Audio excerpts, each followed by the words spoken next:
Muito bem, senhoras e senhores, estamos aqui de novo em mais uma live do Mesa de Debate, canal do YouTube e a lives também que acontece no Facebook. Meu nome é Guilherme e estamos aqui hoje com o Weller Gonçalves, do Sindicato dos Metalúrgicos de São José dos Campos, né, para a gente discutir um pouco sobre a situação dos trabalhadores aqui da região, o movimento dos trabalhadores, o sindicato e o que vai ser do futuro, né, das lutas por parte do sindicato dos metalúrgicos, né? Antes da gente entrar na entrevista propriamente dito, Weller, você quer se apresentar? Sim. Bom, primeiramente, boa noite. Agradecer aí o Guilherme pelo convite. É sempre muito bom a gente estar socializando a luta dos operários metalúrgicos aqui de São José dos Campos, que no último período a gente tem feito muita luta na defesa dos empregos. Meu nome é Weller Gonçalves, eu estou na tarefa de presidir o Sindicato dos Metalúrgicos nesta gestão. Eu tenho 34 anos, atuo na indústria metalúrgica há 16 anos, também sou militante do PSTU. Certo. Então a gente já pode começar, né, a entrevista. É, Todo mundo sabe, né, que a gente está passando por uma pandemia sem precedentes, assim, do estrago que ela está fazendo. E hoje, né, propriamente dito, o estrago, quem sofre mais com esse estrago da pandemia é a classe trabalhadora, né? Como que está a situação das fábricas de São José em relação ao Covid? Você tem uma noção mais ou menos de quantos trabalhadores foram contaminados? Número infelizmente, de mortos, e o que os sindicatos tá fazendo em defesa dos trabalhadores e como que a patronal está lidando com esse problema. Não, acho que, em primeiro lugar, a gente ainda segue com a pandemia do coronavírus, por mais que há uma pequena queda no número de contaminados, no número de mortes no nosso país, mas a gente vê que ainda segue uma situação gravíssima. Aqui em São José dos Campos, no começo da pandemia, a gente fez um movimento muito positivo, que a gente chamou de Greve Geral Metalúrgica de São José dos Campos, onde a gente conseguiu paralisar 86% dos trabalhadores nas fábricas metalúrgicas naquele primeiro momento, mês de março, mês de abril, fruto da pressão do nosso sindicato. Muitas empresas não queriam paralisar e foi fruto da organização que a gente conseguiu fazer junto aos trabalhadores naquele momento. Tem uma empresa aqui na nossa base, que fica em Jacareí, chamada BAL, é uma empresa que fabrica as latas de cerveja da Ambev, que a empresa se recusou a estar atendendo o pedido do sindicato, a estar parando as atividades, e a gente conseguiu um processo muito importante, porque esta empresa foi a primeira da nossa categoria onde teve trabalhadores contaminados pela Covid-19, foram 5 trabalhadores, e a gente conseguiu fazer um movimento e a gente conseguiu, via uma ação judicial no tribunal, nós paramos a fábrica por 21 dias, e fruto desta paralisação a empresa teve que fazer um protocolo muito rígido de Covid, que foi fazer a testagem de todos os trabalhadores. Hoje, se 3 trabalhadores no mesmo setor testa positivo, tem que parar, tem que estar realizando o teste com todos os trabalhadores do setor, e este protocolo da BAL foi o que serviu aí para o restante da categoria. Hoje nós não temos nem condição de dizer o número de trabalhadores que nós temos na nossa categoria que pegou a Covid-19. E, infelizmente, também na nossa categoria nós tivemos 4 óbitos. 2 na Embraer, 1 na GM e 1 na MSA, uma empresa do setor de estamparia que nós temos aqui na nossa categoria. Agora, o número de contaminados, infelizmente, o que a gente viu, principalmente aí nos últimos 3 meses, foi uma contaminação em massa que a gente teve no nosso país, e isso não foi diferente, ainda mais dentro da indústria, né? Porque os especialistas falam que um dos protocolos que tem que ter de segurança em combate à pandemia é o isolamento social. Além do isolamento social, é o distanciamento social. E dentro de uma fábrica metalúrgica não tem como você dizer que não tem aglomeração. Como que dentro de uma GM, como que dentro de uma Embraer, onde tem milhares de trabalhadores, não existe aglomeração dentro do ônibus, dentro do refeitório e até mesmo dentro da unidade fabril. Então, são centenas de contaminados que nós temos, não tenha dúvida disso. No começo a gente até conseguia ter um certo controle, mas o negócio se expandiu de tal forma e infelizmente a gente viu a volta à normalidade da situação no nosso país, inclusive fruto de uma política genocida do presidente da República, Jair Bolsonaro, que desde o começo da pandemia tem tido essa atitude genocida, e um dos motivos pelo qual no nosso país hoje nós temos 155 mil mortes é fruto desta política negacionista de Bolsonaro e de seus ministros. Mas a gente segue com o nosso posicionamento muito firme de dizer que ainda existe uma pandemia, que tem que ter ainda o isolamento social ou o distanciamento social e também um protocolo muito rígido de combate à Covid-19. Então, o nosso sindicato ele sempre teve essa política muito firme de estar defendendo a saúde e a segurança dos trabalhadores. Weller, concordo bastante com a sua fala. E aí eu já lanço para uma pergunta, nexando já essa que eu fiz. A gente viu que, além da postura do Bolsonaro negacionista, a gente viu que os patrões também fizeram pouco caso, não pela pandemia, mas pouco caso da vida dos trabalhadores, né? Colocando os trabalhadores em risco, independente para poder continuar lucrando. Você acha essa postura que o Sindicato dos Metalúrgicos teve em relação ao combate à pandemia deveria servir de exemplo para outras categorias do Brasil que estão passando pelo mesmo problema? Não, sim, com certeza. Acho que o papel do sindicato é sempre estar organizando os trabalhadores. E quando a gente fala desse tema da pandemia, a gente está falando de uma luta na defesa da vida. E foi essa discussão que nós fizemos com os trabalhadores naquele primeiro momento. Nós não estamos fazendo aqui uma luta econômica, nós estamos aqui fazendo uma luta política. E aqui nós estamos fazendo uma luta na defesa da vida dos trabalhadores, porque é isso. A patronal, em conjunto com os governos, e aí nós temos que dizer, até porque hoje existe uma certa disputa de dizer que o Dória tem um posicionamento e o Bolsonaro tem outro. Eles têm os mesmos ideais quando é defender os interesses dos ricos, dos poderosos e dos empresários. Eles têm um lado. Aqui nós estamos falando de luta de classes, o lado dele é o lado do patrão. O papel do sindicato é sempre estar ao lado do trabalhador. Então pode parecer que existe uma diferença entre um ou outro, não tem não, são todos iguais. Até porque os protocolos também e os decretos do governo João Dória no começo da pandemia falavam que a indústria era serviço essencial, que tinha que parar o comércio, tinha que parar o setor de serviço, mas as indústrias tinham que continuar funcionando.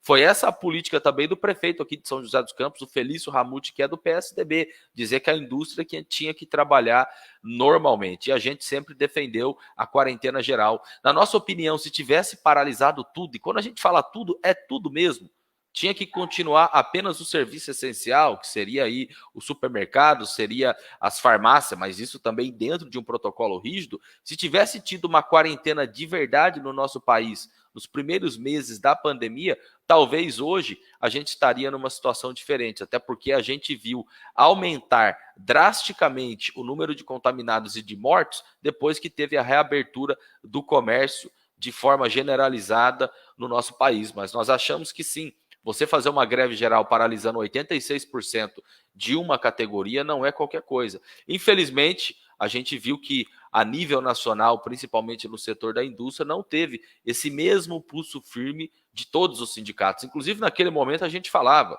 todos os sindicatos e todas as centrais sindicais têm que fazer uma unificação na defesa da saúde do trabalhador e tem que fazer greve geral, sim, em suas categorias. Inclusive, quando a gente anunciou que a gente ia fazer uma greve geral aqui em São José dos Campos, muita gente falava que ia ser loucura. Eu me lembro muito bem que foi num domingo, no qual a diretoria do sindicato decretou, nós falamos, é greve geral na categoria metalúrgica a partir de amanhã. E muita gente falava, é loucura, o trabalhador não vai parar por causa da pandemia. E nós fomos na segunda-feira para a porta das fábricas e o que a gente viu foi que os trabalhadores compraram a briga. A gente dividiu uma diretoria de 42 diretores para milhares de empresas que nós temos. Nós fomos para as principais fábricas. E ia 1, 2 dirigentes sindical com uma caixinha de som, dialogava com os trabalhadores e eles iam embora para casa. Foi um movimento acertadíssimo e não foi uma atitude unilateral da direção do sindicato sem ter o respaldo dos trabalhadores. Os trabalhadores compraram essa briga e nós fizemos essa greve geral que foi muito positiva. 86% dos metalúrgicos entraram em greve no começo da pandemia. E para fechar essa questão da pandemia, o Sindicato dos Metalúrgicos é ligado à SP Conlutas, né? Qual que foi a postura? Você falou das outras centrais sindicais, dos sindicatos não tiveram o mesmo pulso firme. Qual que foi a postura desses sindicatos e das outras centrais? Exatamente, nós somos filiados à CSP Conlutas, o nosso sindicato, inclusive, quando teve essa reorganização do movimento operário brasileiro, que acabou fundando a Conlutas, que depois virou CSP Conlutas, o nosso sindicato sempre foi pioneiro nesse processo de reorganização, foi um dos primeiros sindicatos do setor privado e da indústria a romper com a Central Única dos Trabalhadores naquele momento e está fazendo a fundação desta importante ferramenta de luta. Infelizmente, o que a gente viu foram os sindicatos de outras centrais não tendo a mesma postura. Nós não vimos no site da CUT, da Força Sindical, por exemplo, dizer é greve geral na defesa da vida dos trabalhadores. Eles colocavam lá que achava que tinha que ter a quarentena, que achava que tinha que ter o isolamento social, que infelizmente a patronal não estava se preocupando com a vida dos trabalhadores. Teve empresas que paralisou sim a sua produção, dando férias coletivas, entre outras alternativas, mas não que foi uma posição do sindicato de estar indo na porta da fábrica e de estar fazendo este movimento. Infelizmente, inclusive, muitas vezes a gente ouve por aí, quando a gente participa de alguma entrevista, de algum programa, a crítica de por que o movimento sindical não se unifica. Hoje existem 11 centrais sindicais no país. Existem 11 centrais sindicais porque existem 11 pensamentos diferentes. Bom se o movimento sindical fosse combativo, de luta e todo mundo unido e tivesse uma central só, seria o ideal. Mas, infelizmente, existe muita diferença da CSP Conlutas para a CUT, para a CTB, para a Força Sindical, muita mesmo. Por isso que hoje existe as 11 centrais sindicais. Certo. Agora, saindo um pouco da questão da pandemia e indo para a questão do desemprego, né, que é algo que preocupa bastante os trabalhadores, né, e muita gente. Como que está a situação de desemprego em relação às indústrias? E que forma que o desemprego está afetando não somente as indústrias, mas a economia da cidade inteira e da região? Então, foi importante você ter começado por esse tema da pandemia, porque hoje a patronal e o governo fala que tem demissão em massa, fechamento de fábricas e também todo esse processo de desemprego no país por causa da pandemia. Antes da pandemia, já existia uma forte crise econômica internacional. A pandemia vem, ela agrava essa situação, mas já existia uma crise econômica. Um outro debate que é importante a gente colocar, o primeiro momento foi aquele que nós fizemos a greve geral metalúrgica. O segundo momento foram as medidas adotadas pelo governo Bolsonaro, que foi principalmente a medida provisória 927, a medida provisória 936, e o Bolsonaro, inclusive, ia para a televisão dizer que estava editando medidas provisórias para garantir o emprego. A gente está vendo que não garantiu nada. E desde o começo a gente tem se posicionado dizendo que essas medidas provisórias e os projetos de lei do governo eram insuficientes, que não ia garantir o emprego dos trabalhadores. E o que a gente viu no setor da indústria de forma generalizada foi a aplicação dessas medidas provisórias, que inclusive o governo edita falando que em determinadas situações o patrão não precisava negociar com o sindicato, ele fazia o acordo de forma individual. Então a gente viu no setor da indústria praticamente 70% das fábricas aplicarem essas medidas. E não foram suficientes. O que a gente está vendo hoje é um processo generalizado de fechamento de fábrica e de demissão em massa. Isso a nível nacional. Agora, eu acho que o exemplo dos metalúrgicos de São José dos Campos e região, falei da importância do que nós fizemos no começo da pandemia, que eu acho que serviu de vitrine para todo o movimento operário brasileiro. O processo de resistência que existe hoje da categoria metalúrgica aqui hoje também é muito importante. Nós vimos a Embraer demitir em massa. E os trabalhadores demitidos da Embraer, junto com o sindicato, estão fazendo muita luta, estão fazendo muito movimento. Já são quase 2 meses que teve as demissões. Nós fizemos muitas manifestações em frente à prefeitura. Fomos para São Paulo cobrar do governo Dória. Nós fomos com uma delegação de demitidos para Brasília exigir do presidente Bolsonaro, já que ele falava que estava editando medida para garantir o emprego, por que estava tendo essa demissão em massa na Embraer? Inclusive, amanhã vai ter uma carreata dos trabalhadores demitidos aqui em São José dos Campos. A gente ainda segue a luta exigindo o cancelamento das demissões na Embraer. Nós tivemos... Às 13 horas, amanhã às 13 horas, vai sair do parque da cidade aqui de São José dos Campos, na Zona Norte, a carreata e vai até em frente à planta da Embraer, na unidade Faria Lima, onde nós vamos realizar uma manifestação. E está tendo atividades todos os dias, isso que é o mais importante, independente do resultado final, que os trabalhadores estão se mobilizando e evoluíram no seu nível de consciência. A Johnson Controls Hitachi, que é fabricante de ar-condicionado, empresa onde eu trabalho, demitiu 20% dos trabalhadores. Nós fizemos um processo de luta importante também, acampamento na porta da fábrica, manifestação todos os dias, e nós conseguimos uma importante vitória na justiça. Nós sabemos que a justiça não é do nosso lado, a justiça é um campo da burguesia, mas nós conseguimos uma liminar cancelando as demissões na Hitachi. A empresa cassou a nossa liminar, hoje existe uma batalha judicial nesse sentido, mas o mais importante é que também existe o processo de mobilização dos trabalhadores. Hoje nós temos uma greve muito importante em curso na cidade de Caçapava. Nós temos representatividade além de São José dos Campos, Caçapava, Jacareí, Santa Branca e Garatá, 5 importantes cidades aqui do Vale do Paraíba, e os metalúrgicos da MWL estão há 31 dias de greve. É uma empresa administrada pelo capital chinês. A empresa não está pagando o aluguel do terreno e da unidade fabril há mais de 20 meses, porque ela fala que o aluguel está muito caro e os trabalhadores estão com medo de ter uma ordem de despejo e sequer receberem as suas verbas rescisórias. Então, uma greve muito forte.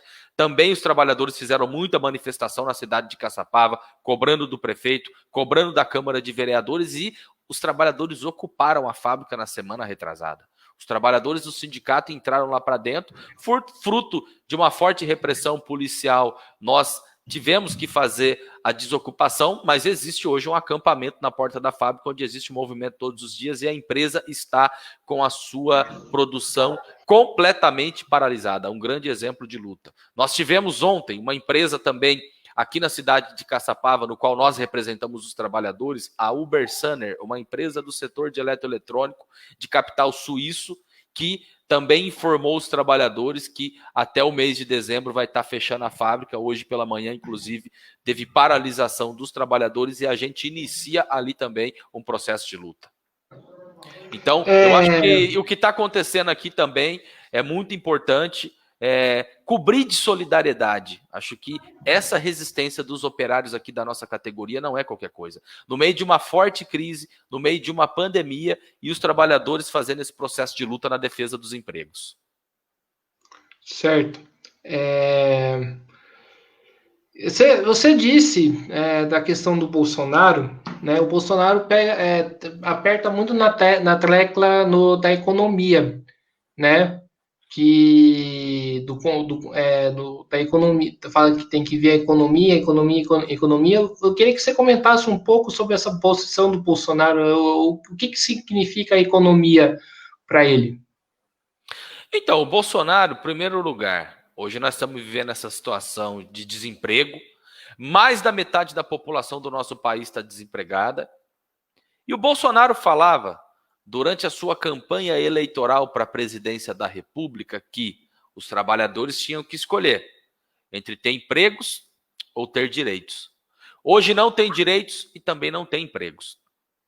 Vamos lá. A reforma trabalhista que foi aprovada no governo Temer no ano de 2017. O Temer falava, precisamos fazer a reforma trabalhista para gerar emprego. Gerou? Não.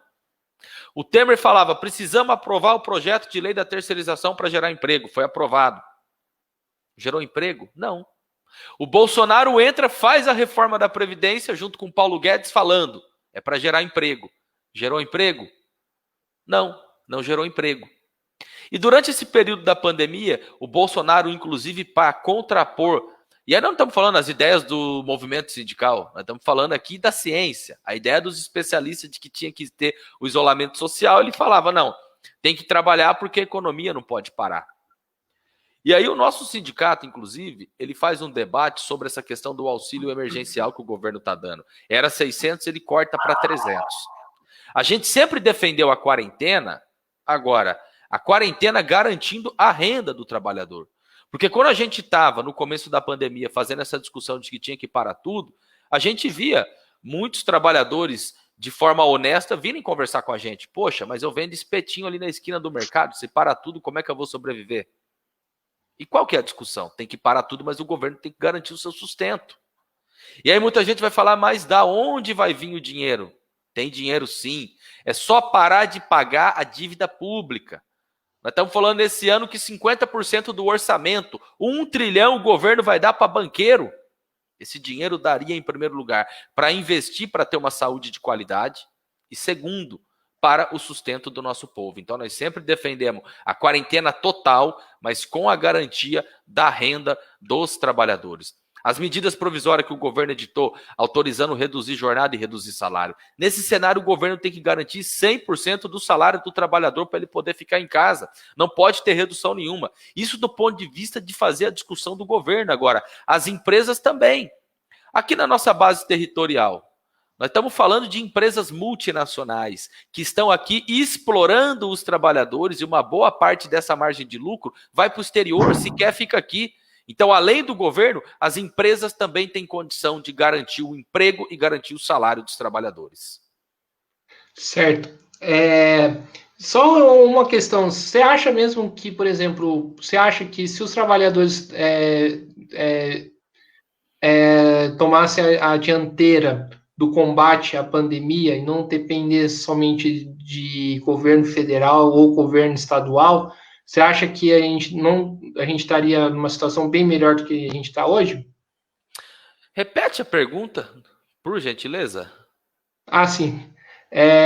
Você acha que se os trabalhadores, em vez do governo federal ou do governo estadual, tomasse a dianteira do combate à pandemia,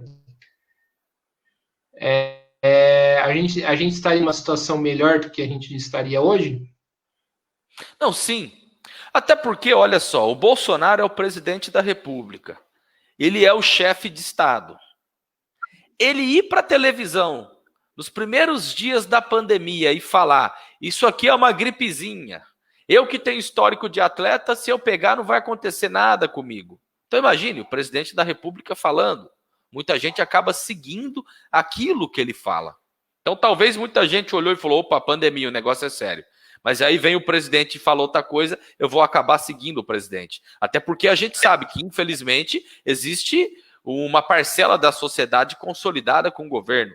A gente vê ele na pesquisa com cerca de 40% e tal, mas sempre teve ali 20% ou 25%, inclusive dos trabalhadores, isso é uma realidade em qualquer lugar que você vai, que acaba seguindo as ideias do presidente. Então isso acaba atrapalhando a situação. Agora, com certeza, se todos os trabalhadores tivessem a consciência de dizer, opa, estamos numa pandemia, eu não vou sair de casa para trabalhar, com certeza a situação seria diferente. Como eu disse, na nossa opinião, nós do Sindicato dos Metalúrgicos aqui de São José dos Campos, se tivesse tido uma paralisação total nos 2 primeiros meses, talvez a situação hoje seria diferente, a gente não teria os 150 mil mortes que nós temos hoje.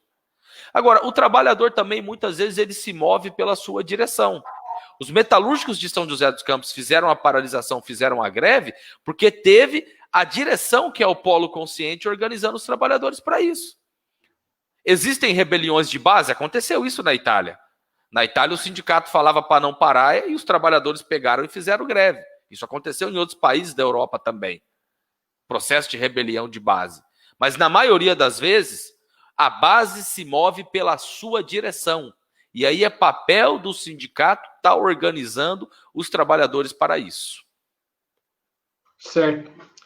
Agora, prosseguindo a nossa conversa, como está a situação das campanhas salariais nas fábricas, né? Tá acontecendo muita intransigência por parte da patronal nessa questão? Pois bem, a campanha salarial dos principais setores econômicos do nosso país se deu agora no mês de setembro, como metalúrgicos, petroleiros, químicos, também outras categorias importantes, como a campanha salarial dos trabalhadores dos Correios, dos bancários. E é óbvio, a nossa vida nunca foi fácil, né? A campanha salarial é o principal momento na vida do trabalhador, que é quando você discute o seu aumento de salário. Então sempre teve a choradeira do patrão. Tem ano que é porque o dólar está alto, tem ano que é porque o dólar está baixo, e esse ano eles se utilizaram sim deste tema da pandemia para alegar, inclusive, que não tinha condição sequer de dar o reajuste para os trabalhadores. Aqui em São José dos Campos, inclusive ontem eu estive na Fiesp em São Paulo, nós assinamos até o momento 7 convenções coletivas, e isso é muito importante. Além de outros acordos individuais que nós temos com as empresas. Hoje, mais de 13 mil trabalhadores metalúrgicos têm reajuste salarial e tem também a renovação dos seus direitos, que são as cláusulas sociais da convenção coletiva. E por que eu toco nessa questão das cláusulas sociais? Depois da reforma trabalhista aprovada no ano de 2017, não existe mais a ultratividade da norma. Antes você ia para uma negociação de campanha salarial. Se dava acordo ou não, ficava valendo a última convenção assinada. Agora não tem mais isso. Agora você tem que assinar todos os anos. E o que aconteceu com os trabalhadores dos Correios esse ano mostra o que foi a reforma trabalhista aprovada. Inclusive, os companheiros dos Correios fizeram uma greve muito importante. No dia do julgamento da greve no TST, que teve aquela passeata em Brasília, eu estive lá junto com os trabalhadores dos Correios, inclusive acompanhei junto com os trabalhadores lá no telão a audiência, e o que a gente viu foi o TST rasgar a convenção coletiva dos trabalhadores dos Correios. Direitos históricos de 30 anos, o TST passou a tesoura. Então, você ter 7 convenções coletivas assinadas, isto é muito importante, fruto desse cenário não só econômico, conjuntural, mas também parte da conjuntura do que é o judiciário brasileiro na atualidade. Então, quando você fala de campanha salarial, é importante você discutir o reajuste do trabalhador? Claro que é. A classe trabalhadora brasileira está completamente endividada. A gente vive hoje uma situação em que em muitos lugares do nosso país o pacote de arroz de 5 quilos está custando R$30. Então você tem que brigar por aumento de salário. Agora, a campanha salarial é o reajuste, mas é também a manutenção dos direitos da convenção coletiva. E a gente tem, até o momento, 7 convenções coletivas. Em outras bancadas patronais, a gente segue negociando. Em outras empresas, a gente está fazendo a negociação por fábrica. E a gente avalia que a campanha salarial dos metalúrgicos de São José dos Campos e região, até o momento, tem sido uma campanha salarial muito vitoriosa. Sim, prosseguindo a conversa, depois das eleições, promete ser um ano que já está sendo, para falar a verdade, é um ano de bastante ataque contra os trabalhadores e demais setores populares da sociedade, né? Por parte do governo federal e por parte do governo estadual. Como que os sindicatos dos metalúrgicos estão preparando para esse combate, dos combates futuros? Então, olha só, acho que a gente está numa conjuntura muito turbulenta. A gente está entrando agora, já estamos no processo de eleições no nosso país e nós avaliamos que o nível de precarização da população brasileira vai aumentar e muito. A gente viu um processo revolucionário de rebelião popular no Chile. E nós achamos que o Brasil pode virar um Chile, e não no futuro muito distante. Em breve. Vamos lá. O governo deu auxílio emergencial. Inclusive, esse auxílio emergencial, na nossa opinião, tem sido o motivo pelo qual o governo está mantendo ainda aí os seus 40% de popularidade. Ele reduz para 300, no momento em que a cesta básica aumenta. E em janeiro do ano que vem, que ele está dizendo que é só até dezembro, janeiro do ano que vem não tiver o auxílio, como é que o povo vai comer? Como é que o povo vai sobreviver? Esses processos de demissão em massa que está tendo agora no segundo semestre. O trabalhador é demitido, ele pega a sua verba rescisória, o trabalhador pega o seu seguro-desemprego, que é 5 parcelas, e na hora que acabar, o camarada vai sobreviver do quê? Então nós vamos chegar numa situação em que os trabalhadores, o povo pobre do nosso país vai se rebelar. Então essa estabilidade que o governo tem hoje, isso pode acabar em breve. O Brasil pode virar um Chile em breve. Pode existir processo revolucionário? Pode. Por mais que exista uma crise econômica, mas a partir do momento que o povo não tiver mais o seu sustento, o povo vai para a luta. E essa pandemia veio para provar que o sistema capitalista é um sistema falido. Neste cenário de crise sanitária, o capitalismo mostrou que sequer ele consegue garantir uma saúde pública de qualidade e garantir o sustento do nosso povo. Então nós estamos entrando numa situação em que o debate ele é ideológico. Inclusive a gente vê as pessoas discutindo muita política. Por isso que eu falo aqui das eleições que nós estamos tendo para vereador e para prefeito. Porque você liga a televisão na propaganda eleitoral, o mundo é perfeito. É um conto de fadas. O candidato fica disputando com o outro, dizendo: eu vou resolver o seu problema na saúde, na educação, na segurança, eu vou gerar emprego. E, meu amigo, vai passar a eleição, a vida do povo vai continuar como está. Por isso que o que muda a vida do trabalhador não é ele votar, e sim ele lutar. Sim, e falando em questão de luta, a gente novamente entra no problema das centrais sindicais, né? Eu queria que você falasse como que as outras centrais sindicais estão encarando esse momento, né? E o que o Sindicato dos Metalúrgicos e o que a SP com Lutas tem feito para poder reverter essa, digamos assim, apatia, pelo menos que eu estou vendo das centrais sindicais e de alguns sindicatos. Então, pois bem, eu até fiz aquela comparação que muitas vezes nas entrevistas a gente é questionado do porquê que existe 11 centrais, por que não tem uma só, por que todo mundo não se unifica. Inclusive existe um debate, a esquerda tem que se unificar. Vocês falam a mesma coisa? Não, se você for ver o programa, é diferente. O programa da CSP com Lutas, ele é um programa bem diferente do que é o programa da Força Sindical, da CSB, da UGT, por exemplo. O papel dos sindicatos é organizar os trabalhadores e é fazer luta. Muitas vezes nós somos taxados de radicais e a gente fala: radicalismo é o pacote de arroz que custa 30 conto. Radicalismo é a gente ver a Embraer demitir 2.500 pais e mães de família. Radicalismo é o capitalismo. O papel do sindicato é sempre lutar em defesa dos trabalhadores. E aqui nós temos que colocar a discussão de classe. Não existe conciliação. Os interesses são antagônicos. O trabalhador está de um lado e o patrão está do outro. Não tem como conciliar. Infelizmente, o papel que cumpre hoje a maioria das centrais e dos sindicatos do nosso país é um papel de conciliação do trabalhador com o patrão. E nós achamos que não tem que ter conciliação nenhuma. A gente viu, infelizmente, a Central Única dos Trabalhadores, que a maioria dos trabalhadores construíram no final da década de 70, se consolidou na década de 80, e hoje a CSP com Lutas, inclusive, existe porque foi uma ruptura que teve com a Central Única dos Trabalhadores. A partir do momento que o Lula assume a presidência da República, a CUT virou um braço direito do governo. E coube a nós estar rompendo com a Central Única dos Trabalhadores e construindo essa ferramenta importante que é hoje a CSP com Lutas. E nós temos que fazer a denúncia. Nós fazemos unidade de ação? Fazemos. Se é uma luta em comum, em um ponto, não programática, uma luta contra a reforma da Previdência, é importante você ter a unidade de todas as centrais sindicais. Agora, nós temos que denunciar. Nós temos que denunciar para os trabalhadores da Volkswagen o papel que cumpre a CUT hoje. Nós temos que denunciar para os metalúrgicos de São Paulo o papel que cumpre a força sindical. Essa é a tarefa de nós revolucionários que atuamos no sindicato. Fazemos a unidade de ação quando achamos que tem que fazer.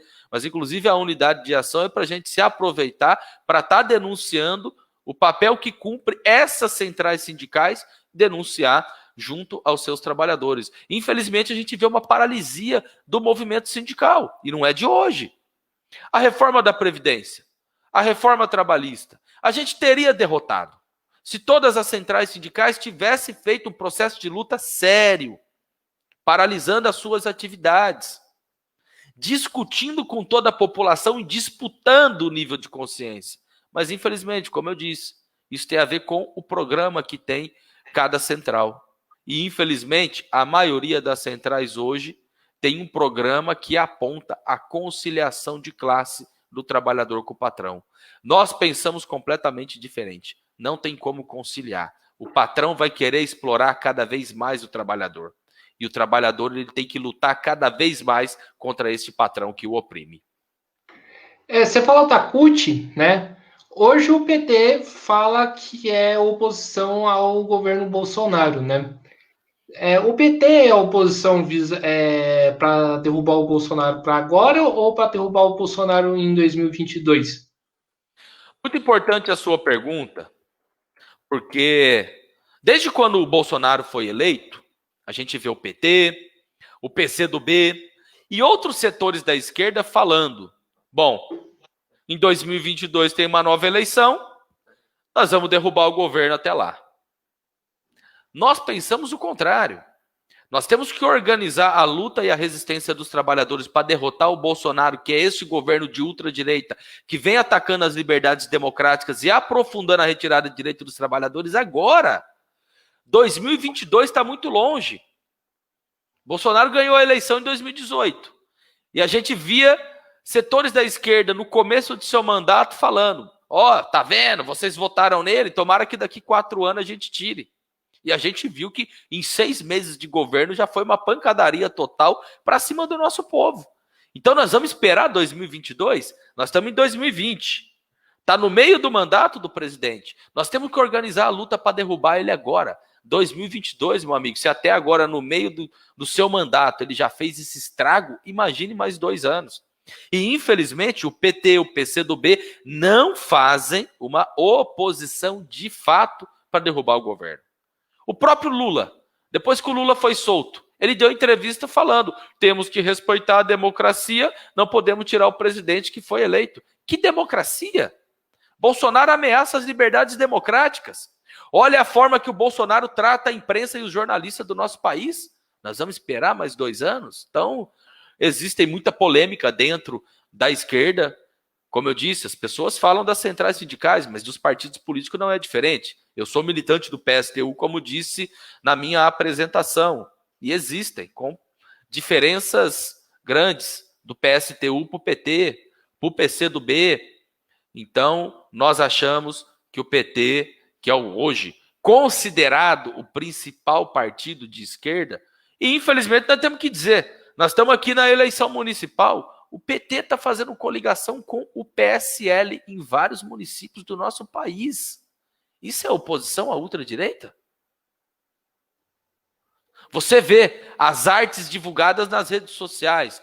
Em tal cidade, o candidato a prefeito é do PT, está lá a estrelinha. E o vice é do PSDB, está lá o logotipo do PSL, está lá o logotipo do PSL. Ou vice-versa, o candidato do PSL e o vice do PT. Isso é uma vergonha. Inclusive, a militância honesta que existe dentro do PT tem que questionar, tem que romper com esse partido e procurar outra organização. O PT fazendo frente eleitoral com o PSL em centenas de municípios do nosso país. Isso é fazer oposição à ultradireita? Não é. Certo. E que papel o Sindicato dos Metalúrgicos de São José dos Campos pode cumprir para uma possível e eu considero bastante necessária mobilização no país? Olha só, o nosso sindicato, ele é um sindicato que todos acompanham, conhecem a história da nossa entidade. Nós não fazemos só a luta sindical, nós fazemos a luta política. todos os dias nacionais de luta e de paralisação, que é tirado pelas centrais sindicais, que vem a orientação da CSP com lutas, a gente faz a nossa parte aqui. Infelizmente, em meio à pandemia, nós tivemos que fazer muita mobilização, porque não dava para você aceitar o discurso e as atitudes que teve o Bolsonaro no começo dessa pandemia. Tivemos 2 dias de luta e nós fizemos as atividades aqui, paralisando as fábricas, discutindo com os trabalhadores a importância da gente estar lutando e fazendo a denúncia contra o governo Bolsonaro. Um processo de greve geral que teve no nosso país em 2017 contra a reforma da Previdência, contra o projeto de lei da terceirização, a greve geral que teve no ano passado contra a reforma da Previdência do governo Bolsonaro e Paulo Guedes, o nosso sindicato fez a nossa parte. Fizemos a nossa lição de casa. A gente sempre faz assembleias e paralisações e greves nas principais empresas aqui da nossa categoria quando nós temos os dias nacionais de luta. A gente vai para a porta da GM, a gente vai para a porta da Embraer, a gente vai para a porta da Vibraz, a gente vai para a porta da Itachi. A gente faz a nossa parte, mas infelizmente o papel que cumpre outros sindicatos, e que são sindicatos importantes. Imagine, se em São José dos Campos você faz uma forte mobilização, e o mesmo é feito no Sindicato dos Metalúrgicos do ABC, que é dirigido pela CUT. Se o mesmo é feito pelo Sindicato dos Metalúrgicos de São Paulo e de Guarulhos. Se você consegue fazer esse tipo de unidade, você mostra mais força, você consegue atingir o seu objetivo. Mas, infelizmente, inclusive os trabalhadores da nossa categoria, nos últimos dias nacionais de luta, nos cobraram. Poxa, a gente a gente faz a nossa parte. Mas a gente liga a televisão, a gente vê que no ABC está tudo normal, em São Paulo está tudo normal, aqui do lado Taubaté e outras cidades do Vale do Paraíba está tudo normal. E aí a gente discute, pois é, companheiros, nós estamos fazendo a nossa parte. Infelizmente, os outros sindicatos não o fazem.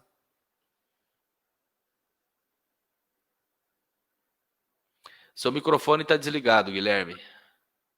Tá. E como que a gente faz para os trabalhadores que hoje são base da CUT romper ou pressionar o sindicato a mobilizar?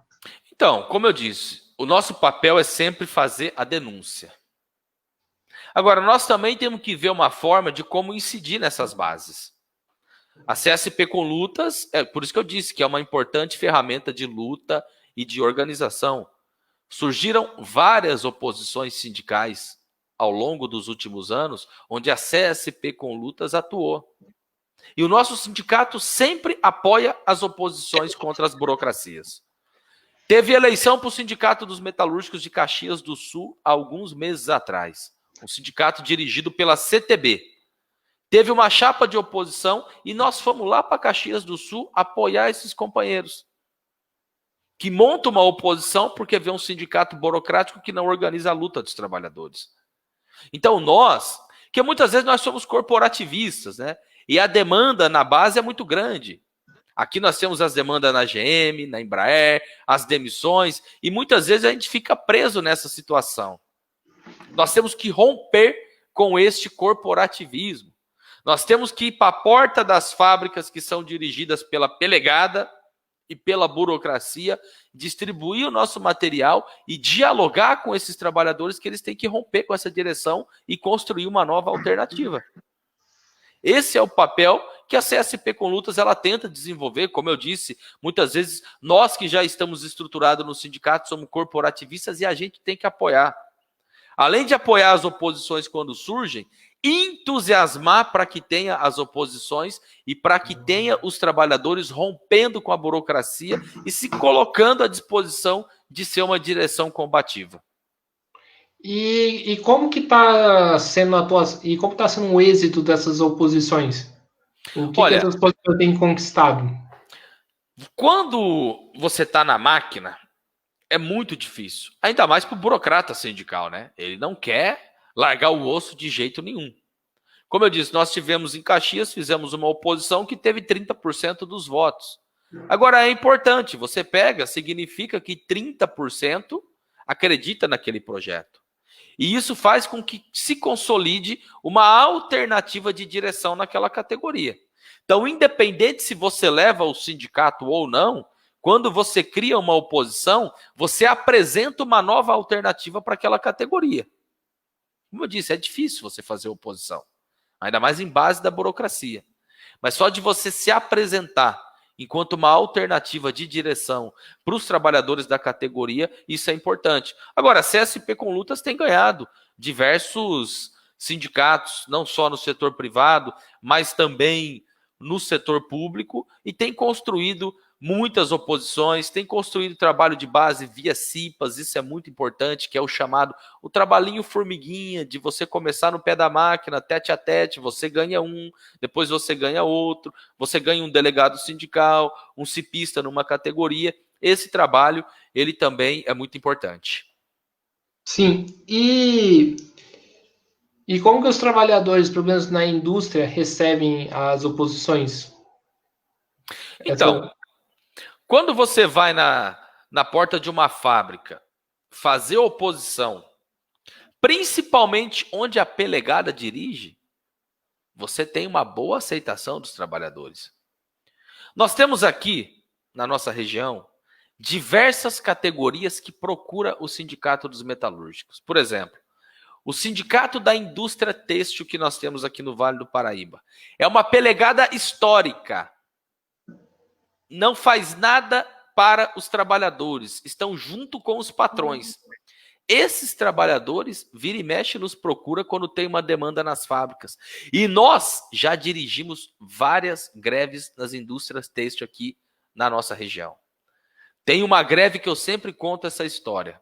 Uma empresa chamada Trintec, que fica na cidade de Caçapava. Indústria têxtil. Os trabalhadores fizeram uma greve na campanha salarial no ano de 2015 e procuraram o Sindicato dos Metalúrgicos. E nós fomos lá dirigir a greve contra a vontade do sindicato, e a patronal o tempo todo batendo foi parar na justiça dizendo que o Sindicato dos Metalúrgicos não representa legalmente. E não representamos legalmente mesmo.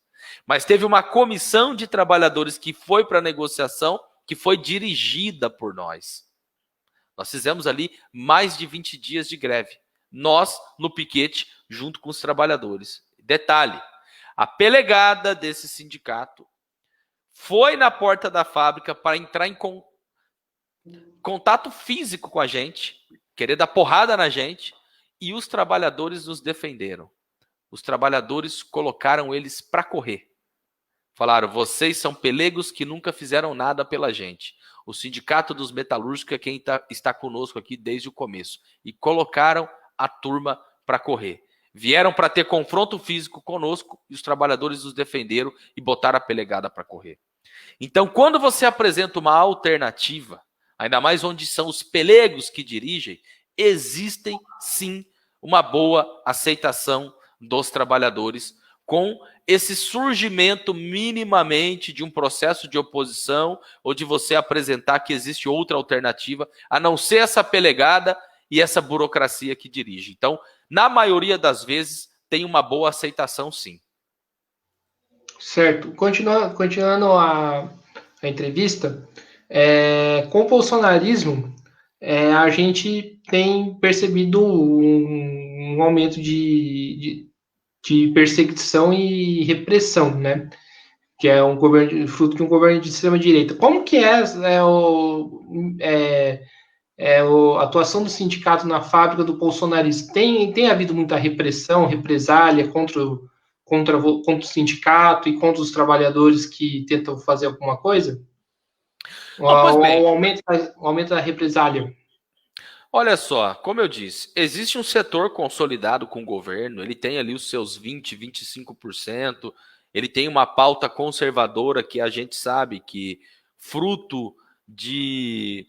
A gente sabe que a massa hoje é dirigida pelas igrejas, é a educação cultural familiar, então ele tem uma pauta que ele faz com que tenha um percentual da população que o aprove.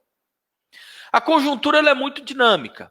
A gente vê hoje, por exemplo, o Bolsonaro tendo aí se mantido com uma boa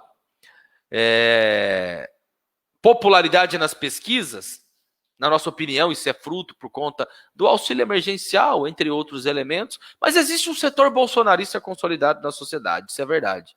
E, infelizmente, dentro das fábricas tem isso também. A gente aposta no diálogo para a gente estar discutindo. Por quê?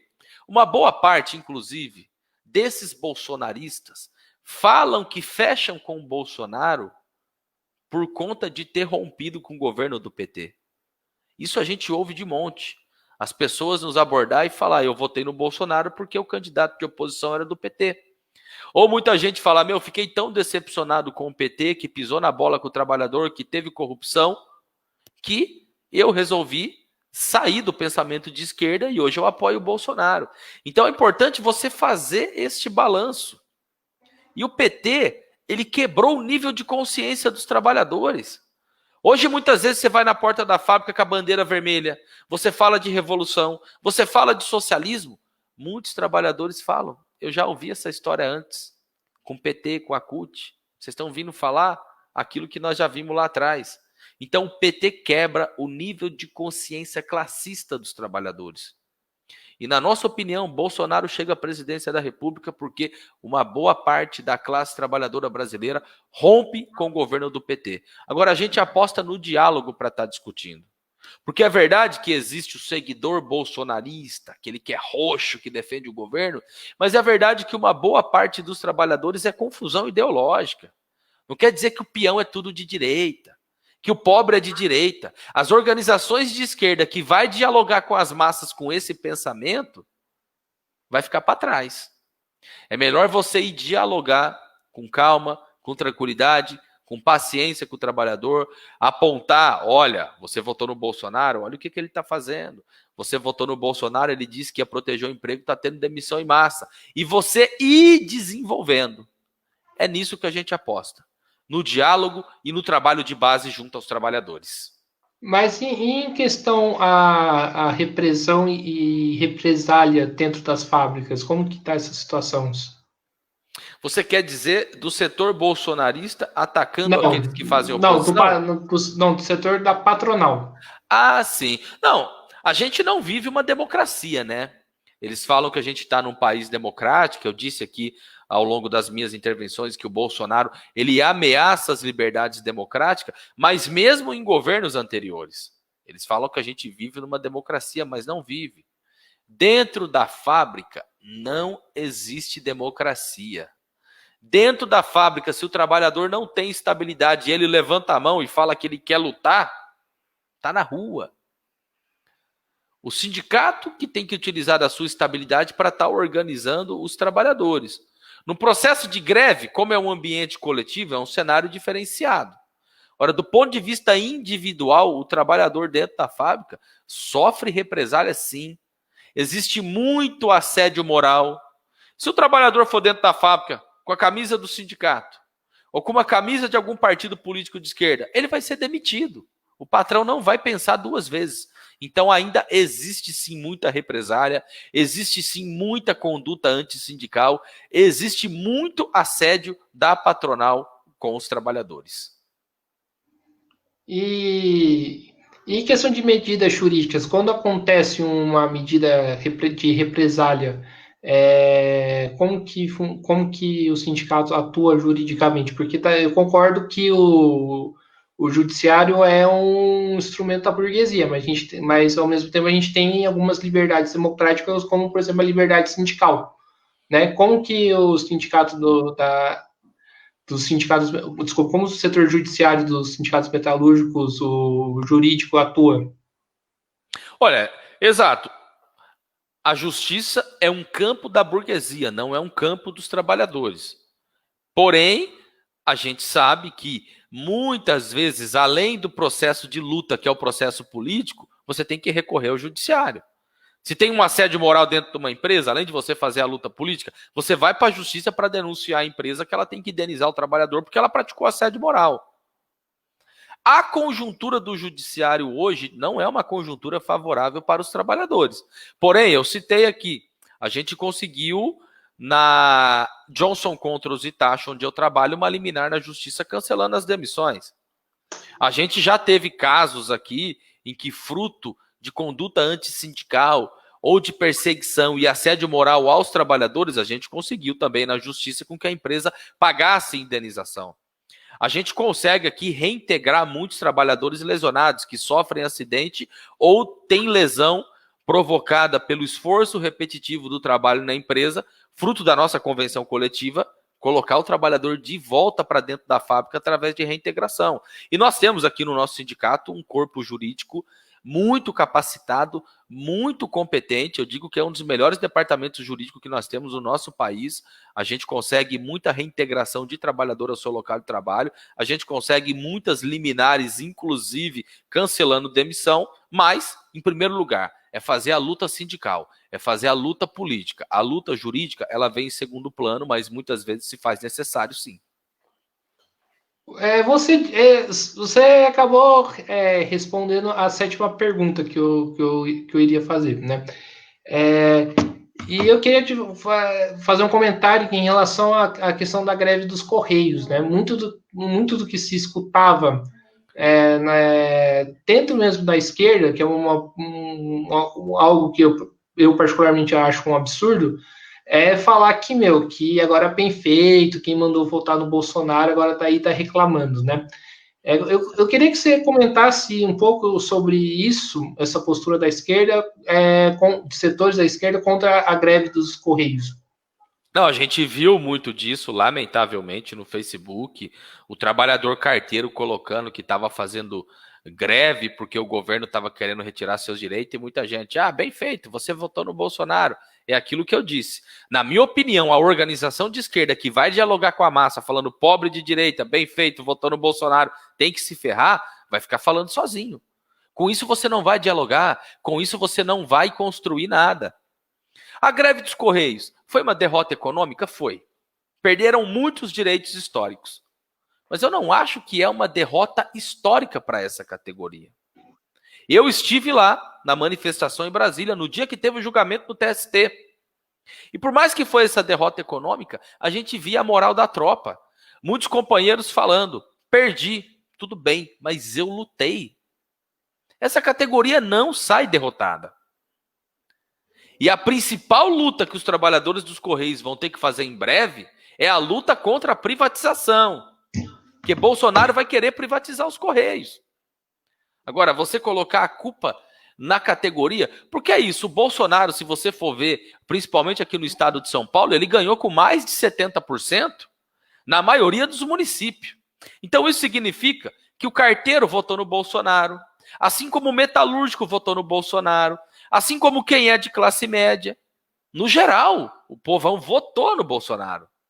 Agora, votou, como eu disse, uma das análises que a gente faz é porque tinha rompido com o governo do PT, porque estava chateado com o que o PT fez no último período, e não porque todo mundo que votou no Bolsonaro é porque é machista, é racista, é LGBTfóbico, tem pensamentos de ultradireita, quer acabar com o jornalismo e com a imprensa do nosso país, não.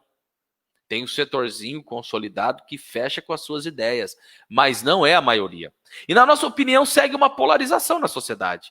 Por mais que o Bolsonaro tenha ali cerca de 40% que aprova ele, cerca de 20 e poucos por cento que acha razoável, mas tem ali 30 a 40% que acha o governo ruim ou péssimo.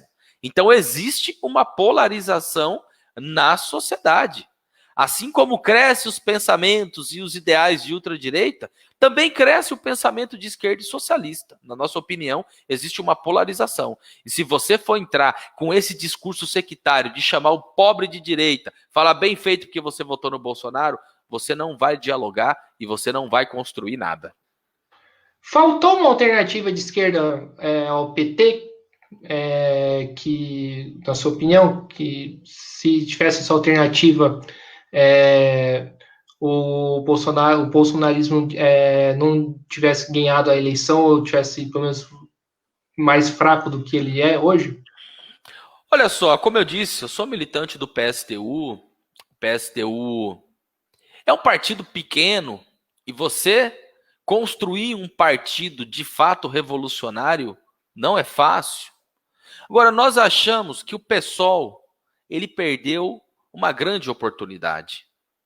O PSOL poderia ter se tornado um Podemos, poderia ter se tornado um Syriza. Poderia fazer, sim, uma oposição radical e coerente e se colocar como alternativa ao PT. Mas isso não aconteceu. Infelizmente, a gente vê hoje correntes do PSOL, porque o PSOL é um partido composto por correntes. Tem correntes que nada mais é do que um puxadinho do PT. Essa que é a realidade. Então, o PSOL poderia sim ter ocupado esse espaço à esquerda. E não ocupou, porque algumas correntes desse partido é um puxadinho do PT. É essa que é a nossa opinião. Você falou do Syriza e Podemos. Queria que você comentasse um pouco sobre o Syriza e Podemos e também fazer uma comparação das eleições de São Paulo, né, onde que o Boulos está com o terceiro lugar. E eu queria que você comentasse assim, tipo, o que significa, por exemplo, os quase 20% de intenção de voto para o Boulos, e que se o pessoal, pelo menos do ponto de vista eleitoral, está indo para o caminho do Syriza e do Podemos. Então, a gente viu o processo do que foi o Syriza, principalmente na Grécia. A Grécia é um país que teve 14 greves gerais em um ano, uma grande rebelião dos trabalhadores. E o Syriza foi um partido de esquerda que capitalizou todo esse sentimento e chega ao poder. No momento em que a gente estava vendo no restante dos países do mundo eleger governos de ultradireita. Sobre a questão do PSOL, a gente vê hoje toda essa projeção do Guilherme Boulos na cidade de São Paulo. Eu disse aqui que uma parte do eleitorado do PT rompe com este governo e vota na ultradireita. Eu acho que uma parte vota, não quer dizer que vai para a ultradireita. Agora, o PSOL, ele capitaliza um pouco, sim, do que foi os eleitores do PT. Você vê em São Paulo Gilmar Tato, não sei, me parece que saiu uma nova pesquisa hoje, mas ele estava com 1%, depois ele foi para 4%, e o Guilherme Boulos tomando uma projeção, ficando em terceiro lugar. Qual é a minha opinião sobre a candidatura do Guilherme Boulos? Ele capitaliza, sim, o sentimento da massa à esquerda. Vota no PSOL e começa a se construir como uma alternativa, principalmente na cidade de São Paulo. Agora, eu faço duras críticas a Luísa Erundina, que é a vice do Boulos. Eu penso que o Guilherme Boulos, para ele ter tido uma projeção maior, ele deveria ter colocado, talvez, uma outra figura dirigente do movimento como candidata a vice. Porque a Luísa Erundina, infelizmente, em 1990, quando ela foi prefeita de São Paulo, ela reprimiu greve de trabalhadores. A Luísa Erundina, ela foi para o PSB. A Luísa Erundina, ela foi candidata a vice do Michel Temer.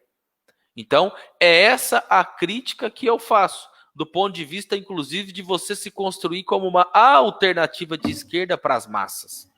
A Luísa Erundina, hoje ela está no PSOL, mas se você olhar o passado dela, a gente acha que condena.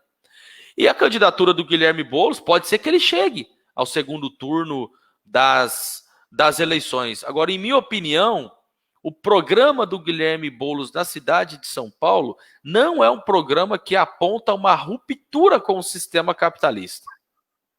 Nós achamos que não tem como humanizar esse sistema. Nós temos que destruir o sistema capitalista e construir uma nova sociedade, que é o socialismo. Você dizer que dentro do sistema capitalista você vai conseguir humanizar esse sistema e minimamente fazer alguma concessão para o trabalhador, isso é uma política assistencialista, na nossa opinião, e não uma política revolucionária.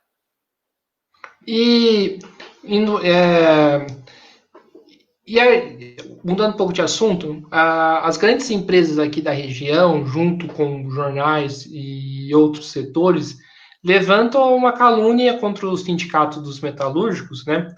Que é uma acusação, que eu particularmente considero como uma calúnia, que acusando o sindicato como responsável de fechamento de fábrica, desemprego e tudo mais. A gente teve o caso da GM, né?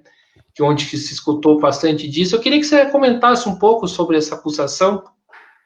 Não, nós somos muito atacados. O Sindicato dos Metalúrgicos de São José dos Campos, ele tem um peso muito importante, não só aqui na nossa região, é um sindicato muito conhecido a nível nacional e a nível internacional, e fruto das lutas que nós fazemos, existe, é óbvio, um grande ataque da burguesia e do setor econômico da região sobre nós.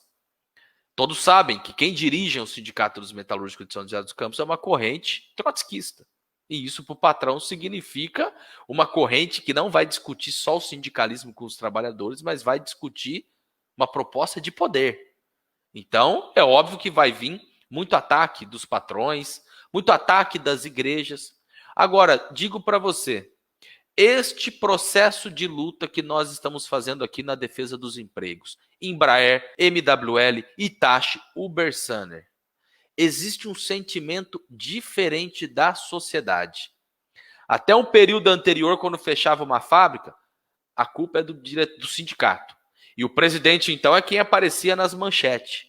Hoje eu ando com tranquilidade em qualquer lugar aqui de São José, seja na padaria, seja no mercado, seja no boteco.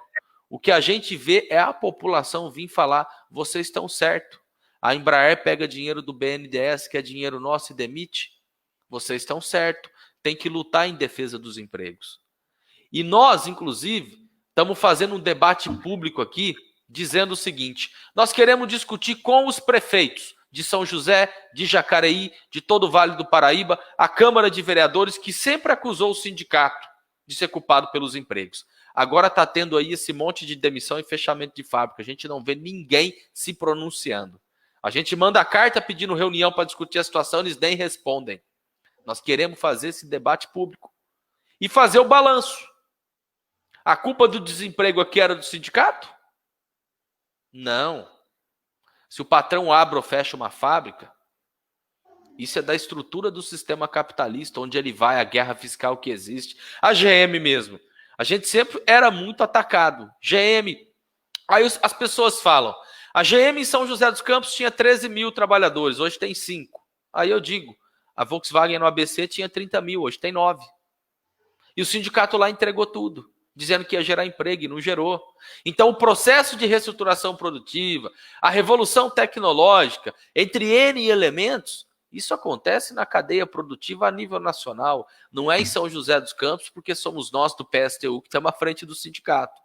Mas isso sempre teve, e a gente sempre esteve preparado para dar resposta e para fazer esse debate, de que a culpa do desemprego não tem nada a ver pelo sindicato.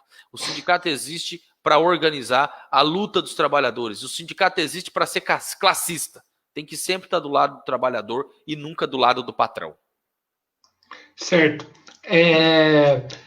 Com a pandemia, a gente escutou bastante que houve um aumento no número de bilionários, né?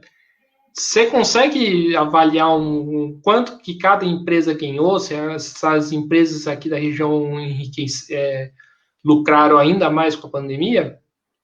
Olha, a gente não consegue ter esses dados específicos.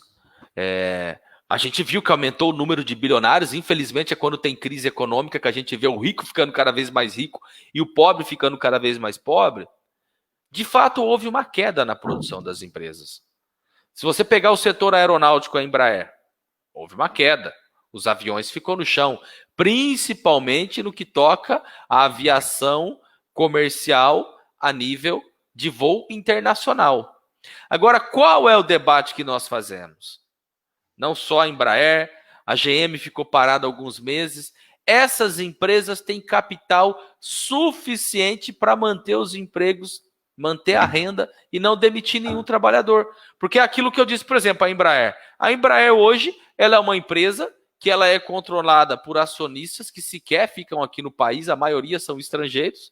Durante todo esse período, o trabalhador deixou o seu suor, foi explorado, deu lucro para a empresa, ela fez o seu caixa, mandou para fora, encheu o bolso dos acionistas e agora, no momento como esse, que tem uma queda, tem que demitir.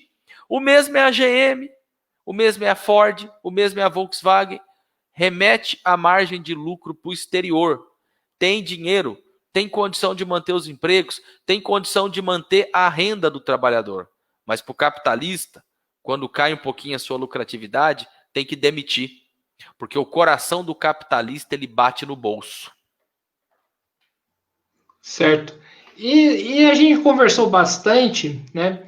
E acho que vale a pena retomar um pouco. Assim, você acha que hoje existe uma descrença em relação aos sindicatos? Não, olha só, todas as instituições do nosso país no último período foram fadadas ao fracasso. Existe um descrédito muito grande. A gente viu semana passada dinheiro na cueca. Então existe um sentimento geral do povão que fala, meu, não dá para acreditar em mais ninguém. E é óbvio que isso acaba também batendo no movimento sindical. Infelizmente, a gente viu o Lula sendo preso. O Lula foi sindicalista. Então muita gente olha, você é sindicalista, pensa aí, mas o cara lá foi preso, foi envolvido em corrupção. Não adianta você ser honesto. Você tem que provar a sua honestidade.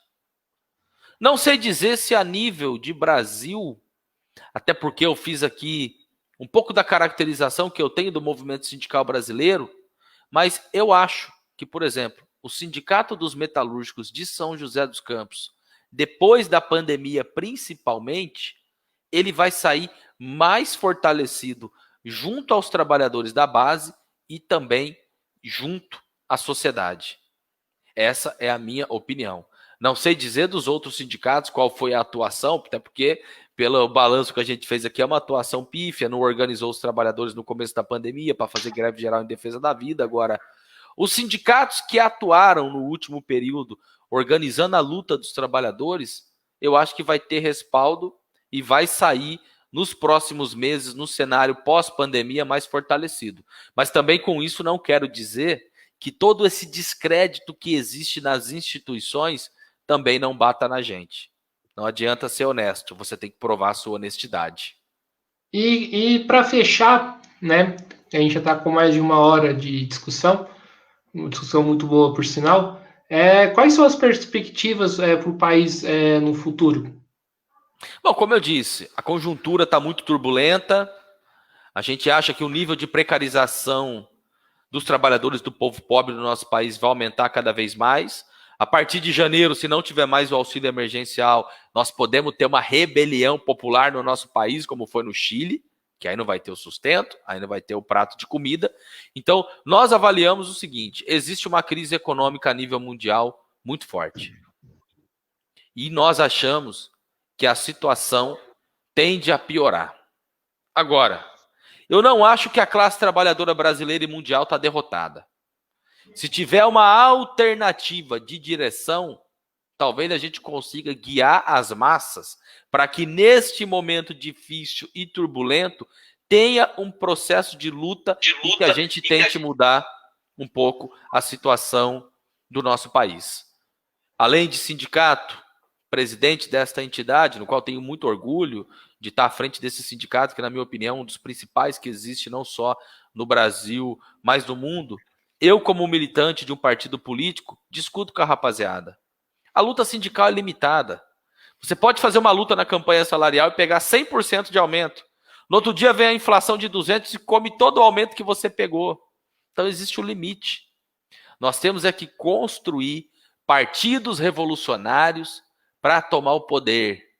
Nós temos que destruir o sistema capitalista e construir uma nova alternativa para libertar a classe trabalhadora e o povo pobre de todas as mazelas e essa opressão do sistema capitalista. E para isso nós precisamos construir o novo. E construir o novo significa construir uma sociedade socialista. Então pode ser que no meio dessa turbulência, desse nível de precarização da classe, haja uma rebelião popular e nós queremos estar preparados para conduzir as massas para destruir o capitalismo, fazer uma revolução e construir uma sociedade socialista. Weller, eu quero agradecer a entrevista por você ter dado um tempo para a gente bater esse papo, né? Foi muito bom, né? Espero que tenha contribuído um pouco, né? Para as discussões. Essa live vai estar gravado tanto na minha página e vai estar depois disponibilizado para o YouTube, onde que eu vou divulgar mais, né? Eu queria que você fizesse as considerações finais. Não, eu que agradeço, Guilherme. É sempre muito bom. A gente viu que com a pandemia, né, as pessoas evoluíram bastante com as ferramentas digitais. Então, hoje, o Facebook, o Instagram, o YouTube, uma entrevista como essa fica lá, as pessoas podem assistir depois. Eu acho que é muito boa a sua iniciativa. Eu estava vendo no seu canal no YouTube, também no Facebook, está realizando essas entrevistas. A gente muitas vezes não tem o espaço na mídia tradicional para estar colocando as suas ideias. Isso que eu falei aqui de revolução, de socialismo, de tomada do poder, eu jamais vou ser entrevistado pela TV Globo, pela TV Bandeirantes, pelo SBT, para estar discutindo esse meu viés ideológico. Então, uma entrevista como essa, para ficar aqui registrada no Facebook, daqui a pouco no YouTube, ela é muito importante. E eu estou sempre à disposição para estar participando. Faz parte da nossa vida. A gente está na frente de um sindicato importante, como o Sindicato dos Metalúrgicos de São José dos Campos. Muitas vezes a gente é requisitado para estar fazendo as lives, participando dos programas de rádio. E eu sempre, na medida do possível, porque a luta aqui está pegando fogo, está tendo muita coisa, sempre procuro atender todos aqueles que convidam. Então, muito obrigado. E as considerações finais é isso aí, rapaziada. Nós jamais vamos abaixar a cabeça. A situação está difícil.